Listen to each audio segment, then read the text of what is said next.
આગળ વાત રથયાત્રાને લઈને કરીએ તો અમદાવાદમાં રથયાત્રાને લઈને મહત્વના સમાચાર સામે આવી રહ્યા છે। ભગવાન જગન્નાથજીના મોસાળ તરીકે ઓળખાતું મંદિર વિશાળ બનાવવામાં આવશે। આ રથયાત્રામાં ભગવાનનું મોસાળ હશે નવા રંગરૂપ સાથે। રણછોડરાય મંદિરને રીડેવલપમેન્ટ કરવાનું શરૂ કરવામાં આવ્યું છે, ત્યારે દર્શનાર્થીઓને કોઈપણ પ્રકારની હાલાકી ન પડે તે માટે આ મંદિર પરિસરને મોટું કરવામાં આવી રહ્યું છે। મોસાળવાસીઓએ નવું મંદિર બનાવવાનો નિર્ણય કર્યો છે, જેથી કરીને જ્યારે રથયાત્રા ત્યાં પહોંચે છે, ભગવાનના મોસાળમાં જ્યારે રથયાત્રા પહોંચે છે ત્યારે લોકો ખૂબ જ શાંતિપૂર્વક ભગવાનના દર્શન કરી શકે તેના માટે થઈને આ મંદિરના વિસ્તારને વધારવાની તૈયારીઓ શરૂ કરવામાં આવી છે। રિનોવેશન તેનું શરૂ કરાયું છે।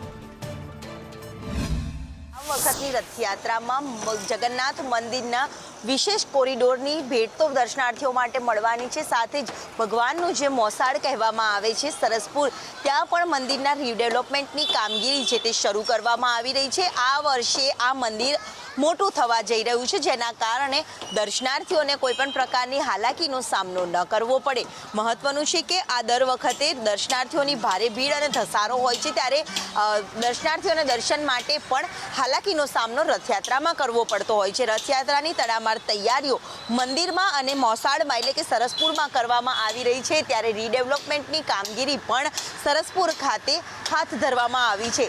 આ વર્ષે મંદિર મોટું થઈ રહ્યું છે, આ સાથે દર્શનાર્થીઓને પણ હાલાકી ન પડે તે માટેની વિશેષ તૈયારીઓ છે તે મંદિર દ્વારાથી કરવામાં આવી રહી છે। એટલે કે આ વખતની રથયાત્રામાં ભગવાનનું મોસાળ દર્શનાર્થીઓને હાલાકી બી નહીં પડે અને નવા રૂપરંગ સાથે ભગવાનના આગતા સ્વાગતા પણ મોસાળમાં કરવામાં આવશે। કેમેરામેન સંદીપ રાઠોડ સાથે દિવ્યા ચૌહાણ, સંદેશ ન્યૂઝ, અમદાવાદ। તો ભગવાન જગન્નાથની રથયાત્રા નીકળે છે અને ભગવાનના મોસાળ જતા હોય છે, ત્યારે જે રીતે આટલી મોટી સંખ્યામાં લોકો રથયાત્રામાં જોડાતા હોય છે, ભગવાનના મંદિરે દર્શન કરવા માટે મોસાળમાં આવતા હોય છે, પરંતુ આ મંદિરનો વ્યાપ જે છે તે નાનો હોવાના કારણે થઈને લોકોને ભારે હાલાકીનો સામનો અત્યાર સુધીમાં કરવો પડતો હતો। હવે આ મંદિરને રિનોવેટ કરવામાં આવી રહ્યું છે।